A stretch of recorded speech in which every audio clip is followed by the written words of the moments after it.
వరంగల్ ఉమ్మడి జిల్లాలోని అనేక ప్రాంతాల్లో వర్షాలు కురుస్తుండటంతో రైతులు మళ్లీ వ్యవసాయ పనుల్లో బిజీగా మారారు. ఈ ఏడాది ముందుగా వర్షాలు వస్తాయని అంచనా వేసినా ఆశించిన స్థాయిలో వర్షాలు పడలేదు. నిన్నటి నుంచి వర్షం పడుతుండటంతో వరి నాట్లు వేసుకునేందుకు సిద్ధమవుతున్నారు రైతులు. వరి నాట్లు వేసుకోవడానికి ఎప్పటి వరకు పూర్తి చేసుకోవాలి, పత్తి విత్తనాలు ఇప్పటికీ వేయని వాళ్ళు ఏ పంట సాగు చేసుకోవాలి, మిర్చి, మొక్కజొన్న, కంది లాంటి పంటల సాగుకు తీసుకోవాల్సిన జాగ్రత్తలపై Warangal regional agriculture research centre associate director doctor ఉమారెడ్డితో Krishnamohan face to face. Warangal ఉమ్మడి జిల్లా వ్యాప్తంగా కూడా ఓ మోస్తరు నుంచి మంచి వర్షాలు కురుస్తున్నాయి. మరో 4-5 రోజుల పాటు కూడా వాతావరణ శాఖ మంచి వర్షాలు కురిసే అవకాశం ఉన్నది అంచనాలు వేస్తుంది. ఈ నేపథ్యంలో వరి నాట్లకు సంబంధించి కూడా మళ్ళీ జోరందుకుంటున్నాయి. తర్వాత మిగతా పంటలకు సంబంధించినటువంటి పనులు కూడా జరుగుతున్నాయి. అయితే ఈసారి సీజన్ ఎట్లా ఉండబోతుంది, ఈ వర్షాలకు సంబంధించినటువంటిది ప్రభావం ఎట్లా ఉండబోతుంది, ఏ సీజన్ వరకు వర్షాలు పడితే పంటలను కాపాడుకోవచ్చు, ఇవన్నీ కూడా తెలుసుకునే ప్రయత్నిద్దాం. మనతోటి శాస్త్రవేత్తలను వార్తలు కూడా మాట్లాడదాం. సార్, వరంగల్ జిల్లాకు సంబంధించి స్పెసిఫిక్గా వరంగల్ జిల్లా, తర్వాత ఏఆర్ఎస్ అగ్రికల్చర్ రీసెర్చ్ సెంటర్ పరిధిలో ఉన్నటువంటి 11 జిల్లాల పరిధిలో కావచ్చు, ఎట్లా ఉంది ఈసారి ఈ వానాకాలం పంటకు సంబంధించిన సీజన్?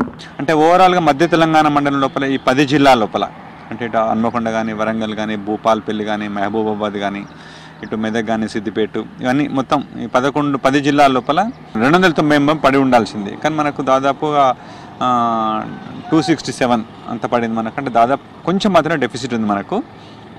అంటే ఓవరాల్గా వర్షం చాలా పెద్ద వర్షాలు కురవకపోయినప్పటికీ అంటే మామూలుగా నార్లు పోసుకోవడానికి, విత్తనాలు వేసుకోవడానికి కావలసినంత వర్షం కురిసింది మనకు. అందుచేత చాలామంది రైతు సోదరులు ఇటు వరి సాగు విషయంలో కానీ, అటు పత్తి విషయంలో కానీ అందరూ కూడా చేసుకోవాల్సినటువంటి పనులన్నీ కూడా చేసుకున్నారు చాలామంది. సార్, వరికి సంబంధించి అంటే వరి సీజన్ అంటే నాట్లు వేసుకోవడానికి ఇప్పటివరకు చాలామంది నార్లు పోసుకున్నారు. ఒకవేళ నార్లు పోసుకోకపోయినా ఇప్పుడు ఉన్నటువంటి నార్లు ఎప్పటివరకు పోసుకోవడానికి అవకాశం ఉంటుంది? ఈ నాట్లకు సంబంధించినటువంటి డెడ్ లైన్ ఏమైనా ఉంటుందా ఈ సీజన్కి? ఇప్పటివరకైతే ఎక్కడ కూడా చెరువులు, కుంటలు నిండలేదు బాగా. కాకపోతే మంచి వర్షాలు పడ్డాయి కాబట్టి నార్లు పోసుకున్నారు. ఇంకా కూడా పోసుకోవాలనుకున్నటువంటి రైతాంగానికి జూలై 15 వరకు, అంటే దాదాపు ఇవాటి వరకు ఇంకొక 2-3 రోజుల తర్వాత కూడా మధ్యకాలిక రకాలు అంటే 135 రోజుల పంట కాలాన్ని కలిగినటువంటి ఏ రకాన్నైనా సరే పోసుకోవచ్చు. ముఖ్యంగా తెలంగాణ లోపల చాలా పాపులర్ అయినటువంటి తెలంగాణ సోనా అంటే RNR 15048 అనేటువంటి ఒక సన్న రకాన్ని చాలామంది రైతులు ఇష్టపడతారు. అది పోసుకోవడానికి ఇది సరైనటువంటి సమయం కాబట్టి ఇప్పుడు కూడా నారు పోసుకోవచ్చు. సో కాబట్టి ఇంకా వరికి సంబంధించి చాలా సమయం ఉన్నది. నారులో పోసిన వాళ్ళు కూడా ముదిరిపోతున్నటువంటి అవసరం లేదు మనకు. ఎందుకంటే దాదాపు దీర్ఘకాలిక రకాలను మాత్రమే పోసి ఉంటారు ఎక్కువ మంది. జనరల్గా 40 రోజుల వరకు ఉండేటువంటి నారును పెట్టినా కూడా, ఈవెన్ 60 రోజుల నారు పెట్టినా సరే పెద్ద ఇబ్బంది లేకుండా, అంటే తగినటువంటి యాజమాన్య పద్ధతులు అంటే కొంచెం దగ్గరగా పెట్టడం, కొంచెం ఒత్తుగా పెట్టడం, నాటు పెట్టేటప్పుడే కొంచెం యూరియా మోతాదును పెంచి వేసుకోవడం, ఇట్లాంటి చర్యలు చేపట్టినట్లయితే 25 రోజుల నారు పెడితే ఎంత దిగుబడి వస్తుందో ఈవెన్ 60 రోజుల నారు పెట్టినా కూడా అంత దిగుబడి వస్తుంది. కాబట్టి నారు పోసిన వాళ్ళు ఆందోళన చెందాల్సిన అవసరం లేదు. వెదర్ రిపోర్ట్ ఎట్లా ఉంది సార్? అంటే ఈ 3-4 రోజులేమో భారీ వర్షాలు పడతాయి అంటున్నారు. ఆ తర్వాత కూడా 19 తర్వాత కూడా మళ్ళీ అల్పపీడన ద్రోణి ఉండే అవకాశం ఉంది, వర్షాలు పడతాయి అనేది కూడా వెదర్ రిపోర్ట్. ఈ అన్ని వెదర్ రిపోర్ట్ చూస్తే ఇప్పుడు నార్లు పోసుకున్న తర్వాత ఈ వర్షాలు కనుక ఆ విధంగానే పడితే వరి పంటకు సంబంధించి ఎట్లా ఉండబోతుంది? మనకు వాతావరణ శాఖ వారు అందిస్తున్నటువంటి సమాచారం మేరకు ఈ సంవత్సరం కురవాల్సినటువంటి వర్షపాతం తప్పనిసరిగా కురుస్తుందని, ఏమాత్రం కూడా ఇబ్బంది లేకుండా ఉండేటువంటి పరిస్థితులు ఉంటాయని అనేది తెలుస్తూ ఉంది మనకు. ఇప్పుడు 1-2 రోజుల్లో కూడా కొంచెం వర్షాలు ఎక్కువగా పడేటువంటి అవకాశం ఉంది. సో కాబట్టి మనం కూడా ఎదురు చూస్తూ ఉన్నాం. తప్పనిసరిగా ఈ సంవత్సరం కూడా అంటే ఇటు ఆటోమేటిక్ వెదర్ స్టేషన్స్ ద్వారా మనకు మన మధ్య తెలంగాణ మండలంలో ఉన్నటువంటి కృషి విజ్ఞాన కేంద్రాల దగ్గర ఉన్నటువంటి ఆటోమేటిక్ వెదర్ స్టేషన్స్ వాటి ద్వారా కానీ, హైదరాబాద్లో ఉన్నటువంటి వాతావరణ శాఖ ద్వారా కానీ మనకు తెలుస్తున్న సమాచారం మేరకు తప్పనిసరిగా ఈ 2-3 రోజుల లోపల ఒక మంచి వర్షాలు పడి రైతులందరూ కూడా అన్ని పంటలకు అనుకూలంగా ఉండేటువంటి అవకాశమే ఉంది మనకు. సార్, అంటే ఉత్తర తెలంగాణలో చూస్తే ఎక్కువగా వరి తర్వాత పత్తికి సంబంధించిన సాగు చేస్తారు.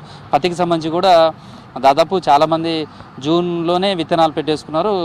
వాటి స్టేజ్ ఎట్లా ఉంది? అంటే పత్తికి సంబంధించినటువంటి సాగుకు సంబంధించి తర్వాత వాటికి సంబంధించిన చీడపీడ సంబంధించిన ఒక కొత్త రకం వైరస్ ఏదో వస్తుంది అది అని కొన్ని చోట్ల నుంచి ఆందోళన చేస్తున్నారని చెప్తారు. అసలు ఎలాంటి వైరస్ పత్తికి సోకింది, తర్వాత వాళ్ళు ఎట్లాంటి సస్యరక్షణ చర్యలు తీసుకోవాలి, పత్తికి సంబంధించినటువంటి సాగు ప్రోగ్రెస్ ఎట్లా ఉంది? దాదాపు తెలంగాణ రాష్ట్రం మొత్తం లోపల పోయిన సంవత్సరం 45 లక్షల ఎకరాలు ఉంటే ఈ సంవత్సరం ఒక 55 లక్షల వరకు ఉంటుంది అనేటువంటి ఆలోచన. సో ఎక్కడ కూడా విస్తీర్ణం పెద్దగా తగ్గే అవకాశం లేదు. కొన్ని జిల్లాలు మాత్రం ఇంకా కొందరు విత్తనాలు వేసుకుంటున్నారు. మేబీ ఒక 20% వరకు ఇంకా సోయింగ్ జరగకపోయి ఉండొచ్చు. అయితే వేసుకున్నటువంటి క్రాపు ఆయా ప్రాంతాలను బట్టి, నేల రకాలను బట్టి దాదాపు 2 ఆకుల నుంచి కూడా అక్కడక్కడ పూతకొచ్చినటువంటి క్రాప్ కూడా ఉంది. చాలామంది అంతర్కృషి చేసుకుంటూ ఉన్నారు. ముఖ్యంగా వర్షాలు భారీగా పడకపోవడం చేత కలుపు కూడా రైతులు సకాలం లోపల చేసుకోవడం చేత కలుపు సమస్య కూడా లేదు. కాకపోతే వర్షాలు చాలా పెద్దగా పడకపోవడం చేత ఎరువులు అక్కడక్కడ వేయకుండా ఉన్నారు. ఎరువులు వేయకపోయిన ప్రాంతాల లోపల కొంచెం పెరుగుదల కొంచెం తక్కువగా ఉంది. అలాంటి రైతులకు మనం పదే చెప్తా ఉన్నాం, వర్షం కొరకు ఎదురు చూసి ఎరువులు వేసే లోపల ఈ ఫోలియార్ స్ప్రేస్, నీళ్ళల్లో కరిగేటువంటి యూరియాను కానివ్వండి, ఈ 319 కానివ్వండి, 1335 కానివ్వండి, ఇలాంటి వాటిని కొట్టినట్లయితే మీకు పెరుగుదల ఏమాత్రం తగ్గకుండా ఉంటుందని చెప్తా ఉన్నాం. అయితే కొంచెం పొడి వాతావరణం అప్పుడప్పుడు ఈ వర్షాలు లేని సమయంలో ఉండడం చేత అక్కడక్కడ రసం పీల్చే పురుగులు, ముఖ్యంగా పచ్చదోమ ఆశించి నట్టు తెలుస్తుంది. అది కూడా మనకు పరిమితి లోపలనే ఉంది మనకు. ఎందుకంటే ఈ మధ్య తెలంగాణ మండలంలో ఉన్నటువంటి 3 ఏరువాక కేంద్రాలు, 3 కృషి విజ్ఞాన కేంద్రాలు ఉన్నటువంటి శాస్త్రవేత్తలు అనునిత్యం రైతుల పొలాలు తిరుగుతూ ఉన్నారు. వాళ్ళందరూ చెప్తున్నటువంటి సమాచారం మేరకు ఎక్కడ కూడా ఈ పత్తి లోపల ఎలాంటి చీడపీడలు కూడా పరిమితికి మించి ఆశించినట్టుగానే పంట నష్టపోతున్నట్టు తెలియలేదు మనకు. కాబట్టి రైతులు ఆందోళన చెందాల్సిన అవసరం లేదు. ఎక్కడైనా సరే కొంచెం రసం పీల్చే పురుగులు ఉన్నట్లయితే, తామర పురుగులు కానీ, పచ్చదోమ కానీ ఇట్లాంటివి ఉన్నట్లయితే ఈ ఎసిఫేట్ లాంటి కానీ, లేకపోతే ఫిప్రోనిల్ లాంటి కానీ తొలి దశ లోపల కొంచెం తక్కువ మోతాదు లోపల కనుక పిచికారీ చేసుకున్నట్లయితే, దానికి కొంత ఫంగిసైడ్ కలిపి పిచికారీ చేసుకున్నట్లయితే ఏమాత్రం ప్రాబ్లం ఉండదు. కానీ చాలా ప్రాంతాల లోపల పత్తి విత్తనాలు వేసుకున్నారు. కానీ ఒకవేళ ఎక్కడైనా వేసుకోకపోతే, వర్షాలు ఇంకా కొంచెం లేట్ అయితే, వాళ్ళు కూడా పత్తికి బదులు కూడా ప్రత్యామ్నాయంగా చాలా అపరాలు వేసుకోవడానికి అవకాశం ఉంది. ఇటు పెసలు కానీ, మినుములు కానీ, ముఖ్యంగా కందులు. అంటే మధ్య తెలంగాణ మండలం లోపల పత్తికి ప్రత్యామ్నాయంగా ఇటు ఆదాయంలో కానీ, అటు మనకు భూసారాన్ని పెంచడంలో కానీ అనేక రకాలుగా విత్తన లభ్యత కూడా ఏమాత్రం కొరత లేకుండా, రైతులకు పెట్టుబడి కూడా పెద్దగా ఎక్కువ కాకుండా ఉండేటువంటి మరో అద్భుతమైనటువంటి పంట కందిని మనం ఈ నెల చివరి దానికి వేసుకోవచ్చు మనం. కాబట్టి పత్తి ఎక్కడైనా వేసుకోలేని రైతులు పత్తికి బదులుగా కంది వేసుకుంటే మంచిది సార్. అంటే మిగతా చూస్తే మిర్చికి సంబంధించిన నార్లు కానీ, లేదా సేమ్ టైంలో మొక్కజొన్న లాంటి పంటలు కానీ, లేదా మీరు చెప్పిన కందులు మిగతా పంటలు కానీ మొత్తంగా ఈసారి ఎట్లా ఉన్నాయి, ఈ పంటలకు సంబంధించినటువంటి బ్రీఫ్గా చెప్తారు. గత 2-3 సంవత్సరాల కానించి ఏంటంటే ఈ బ్లాక్ థ్రిప్స్ అనేటువంటి ఒక ఇబ్బంది ఉండడం చేత అటువైపు ఆ కారణం చేత చాలా ప్రాంతాల లోపల కొంత రైతులు నష్టపోయిన మాట వాస్తవం. దాని పెట్టుబడి కూడా చాలా ఎక్కువ పెడతా ఉన్నారు. ముఖ్యంగా బయో లాంటి మందులు, అంటే బ్లాక్ థ్రిప్స్ని కంట్రోల్ చేయడం కొరకు, లేకపోతే మరి ఇతర కారణాల కొరకు బాగా ఖర్చు పెట్టడం చేత పెట్టుబడి వ్యయం పెరిగి బాగా దిగుబడులు ఆశించిన మేరకు లేకపోవడం చేత కొంత రైతులు నష్టపోయిన మాట వాస్తవం. దాంట్లో భాగంగానే ఈ సంవత్సరం అక్కడక్కడ మిర్చి విస్తీర్ణం, అంటే మిరప కింద సాగు విస్తీర్ణం చాలా పెద్ద మొత్తంలో తగ్గుతున్నట్టుగా అని మనకు తెలుస్తూ ఉంది. దాని స్థానం లోపల కొన్ని ప్రాంతాల లోపల కందులు వేస్తూ ఉన్నారు, కొన్ని ప్రాంతాల లోపల పత్తి వేసిండ్రు, కొన్ని ప్రాంతాల లోపల మొక్కజొన్న వేస్తూ ఉన్నారు. అంటే మిర్చి చాలా తగ్గుతుందని కాదు, కొంచెం తగ్గుముఖం అయితే పట్టింది ఉన్న విస్తీర్ణం కంటే. ఇప్పుడు మిర్చి ఎవరైతే వేయాలనుకుంటారో వాళ్ళందరూ కూడా దాదాపు ఆగస్టు లోపల నార్లు పోసుకుంటారు, కొందరు ఇప్పుడు కూడా పోసుకుంటారు. వాళ్ళందరికీ చెప్తా ఉన్నాం, నార్లు పోసుకున్నటువంటి రైతు సోదరులు, మీరు ఎవరో చెప్పినారని కాకుండా మీకున్నటువంటి అనుభవం ప్రకారం ఏ రకం అయితే కొంచెం మంచిగా చీడపీడని తట్టుకుంటుందో అలాంటి రకాన్ని మాత్రమే తెలుసుకొని ఎత్తైనటువంటి నారుమల లోపల కనుక పోసుకున్నట్లయితే మీకు ఈ చీడపీడల నుంచి కొంచెం తక్కువ వచ్చేటువంటి అవకాశం ఉంటుంది. కొంచెం ఈ మిరప నారు మనం జనరల్ ఎప్పుడు పెడతాం, మనం సెప్టెంబర్లో నాట్లు పెడతాం మనం. సో ఈ లోపల చాలా టైం ఉంటుంది మనకు. కాబట్టి ఉట్టిన వదిలిపెట్టకుండా వాటి స్థానం లోపల జనుములు కానీ, జీలుగలు కానీ ఇట్లాంటి వేసుకున్నట్లయితే ప్రధాన మిర్చికి హెల్దీగా ఉండి మంచి చీడపీడలను తట్టుకునే లక్షణం కూడా ఉంటుంది. కాబట్టి ఆ రైతులు ఆ సూచనలు పాటించాలి.